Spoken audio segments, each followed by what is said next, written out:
월드스타 BTS가 로봇들과 함께 춤을 추고 있습니다. 현대자동차가 세계적인 로봇 업체 미국 보스턴 다이내믹스 인수를 기념해 BTS와 로봇계 스팟이 함께 춤추는 영상 웰컴 투 더 패밀리 위드 BTS를 공개한 것인데요. 공개한 영상에는 사족 보행 로봇 스팟, 직립 보행이 가능한 휴머노이드 로봇 아틀라스 등 보스턴 다이내믹스의 대표 로봇들이 아이오닉 브랜드 음원에 맞춰 춤을 추고 있습니다. 현대차는 스팟의 춤을 통해 보스턴 다이내믹스의 기술력을 선보이고 MZ세대에게 로보틱스 기술을 친근하게 표현하기 위해 영상을 제작했다고 밝혔죠. 그동안 올려왔던 로봇 광고 영상들은 반응이 영 신통치 않았는데 BTS 광고 이후에는 기업 인수 정보를 기발하고 효과적으로 마케팅을 했다는 칭찬이 이어졌습니다. 구글이나 소프트뱅크가 누리지 못한 로봇 작품의 활용도를 높인 영상은 재미도 있고 흥미롭다는 평이 우세했는데요. 로봇과 인간과의 전쟁을 다룬 영화 등의 영향으로 로봇에 대해 잠재적인 공포감을 가지고 있는 서양인들에게 공포감을 최대한 줄이고 친근하게 다가갔습니다. BTS를 통해 서양인들이 오싹하게만 느꼈던 로봇들을 귀엽고 덜 위협적으로 보이게 한 건 효과적인 마케팅이었죠. BTS와 함께한 로봇 영상은 며칠 만에 2,100만이 넘는 폭발적인 시청 수와 3천여 개의 댓글이 달리며 인기몰이 중입니다.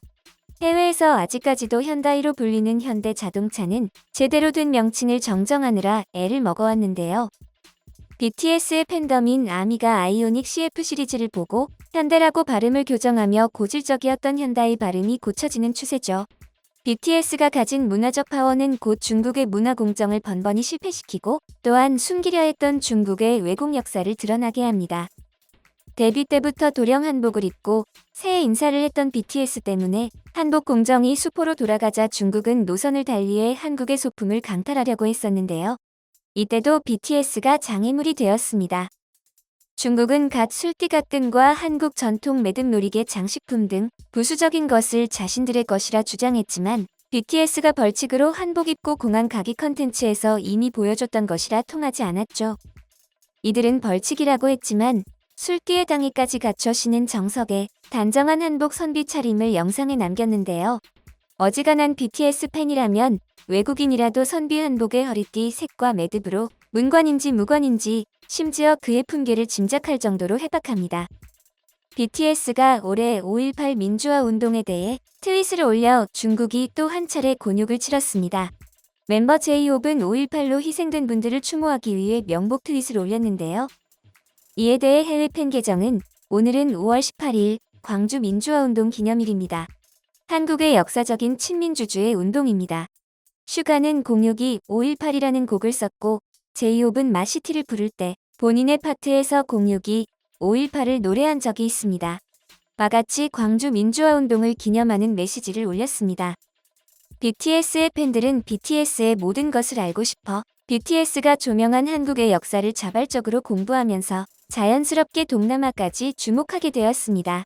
그 결과 현재 중국이 홍콩과 티벳을 억압하고 있고 심지어 중국에서 쉬쉬하는 민주화운동 천안문 사태까지 진상을 알게 되었죠. 사태 이후 강력한 민족주의와 국가주의를 바탕으로 애국 정책을 펼쳐 젊은이들은 국가를 맹목적으로 추앙하는 추세에서 중국 내 BTS 팬들이 현 공산당 체제의 왜곡 정책에 대해 눈을 뜨게 된 것이죠. 이에 중국 당국은 BTS의 앨범과 굿즈 구매 등 팬덤 활동을 하지 못하게 막기에 이르렀지만 중국에서 BTS의 인기는 하늘을 찌릅니다. 멤버 생일 기념 조공 때만 해도 하루도 지나지 않아 10억이란 돈이 모일 정도였죠. 결국 중국은 BTS 웨이보 팬 계정을 폐쇄했습니다. 중국은 또한 BTS가 주도하는 경제적 파워에 배합하고 있는데요. 세계 최대 프랜차이즈 맥도날드와 BTS의 콜라보는 전 세계를 놀라게 하며 BTS의 몸값과 영향력을 더욱 높였습니다. 국내에서만 120만 개 이상의 판매량을 기록한 맥도날드는 기업 이미지 변신과 매출 2마리 토끼를 모두 잡게 되었죠. 맥도날드 콜라보 더 BTS 밀 세트가 전 세계적으로 큰 인기를 끌고 있을 때 6.25 전쟁을 항미원조라고 부르는 중국은 BTS가 미국 벤틀리상을 수상하며 한국전쟁 70주년은 한국과 미국이 겪은 고난의 역사라고 발언한 것과 관련하여 BTS 콜라보를 거부했지만 이들 패키지는 수십 배의 프리미엄이 붙어 중국 아미들에게 불티나게 팔렸습니다. 같은 시기에 중국 스마트폰 업체 비보가 말레이시아 등 동남아 시장의 출시를 알리는 홍보물의 비대여순의 약자라며 BTS를 연상시키는 문구를 BTS의 상징색인 보라색과 같이 사용하며 논란이 되었습니다. 마치 BTS와 콜라보한 제품인 양 보였던 것이 문제였죠. 비보는 해당 홍보물에 맥도날드를 태그하며 윙크하는 이모티콘과 함께 BTS를 빌려달라는 문구도 함께 썼는데요.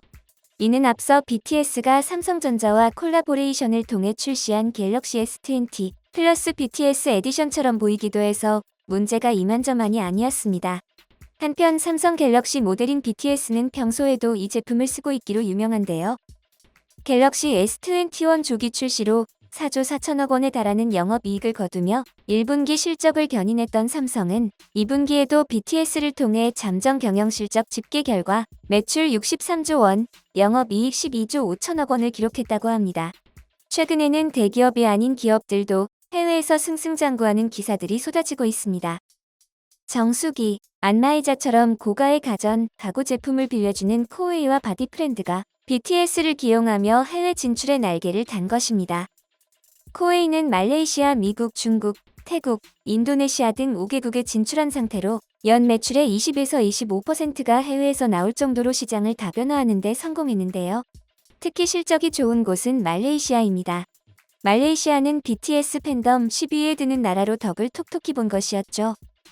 2017년에 해외로 진출한 바디프렌드는 현재 미국에 5개, 중국에 2개, 프랑스 파리와 이탈리아 밀라노에 각각 1개 매장을 연 상태로 해외 시장에서는 걸음마 단계였습니다.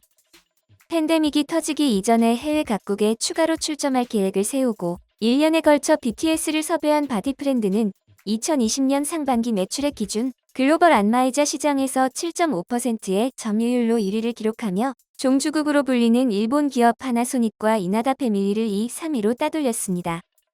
지난 2월 2020년 실적은 약 5,200억 원으로 업계 최초로 매출 5천억 원을 돌파했는데요. 상당 기간 개점 휴업 상태였음에도 해외 시장 매출액이 전년 대비 20% 성장한 것입니다. BTS가 잘 나가면 잘 나갈수록 나라의 명성의 기업까지 윈윈하는 것을 보고 짝퉁 천국 중국이 가만히 두고 볼 리가 없었습니다. 저작권 문제가 예민하게 작용하는 음악, 예능 프로그램 등도 무단으로 베껴 막심한 피해를 끼치고 있는 중국은 BTS를 그대로 베낀 그룹을 데뷔시켰습니다. 이름도 무려 시대소년단이라고 하는데요. 멤버도 7명으로 BTS와 똑같습니다. 이들은 중국 유명 엔터테인먼트 회사 시대펑준에서 TF보이즈, 타이푼틴즈를 잇는 차세대 아이돌 그룹으로 내놓은 팀입니다. 평균 연령 16세로 BTS를 비롯한 K-팝 그룹들의 노래와 뮤비 콘셉트까지 그대로 카피해 활동하고 있는데요. 중국 내에서의 인기는 대단하다고 합니다. 부디 시대소년단 잘 키워서 중국도 기업까지 먹여 살리는 아티스트를 갖기를 바랍니다.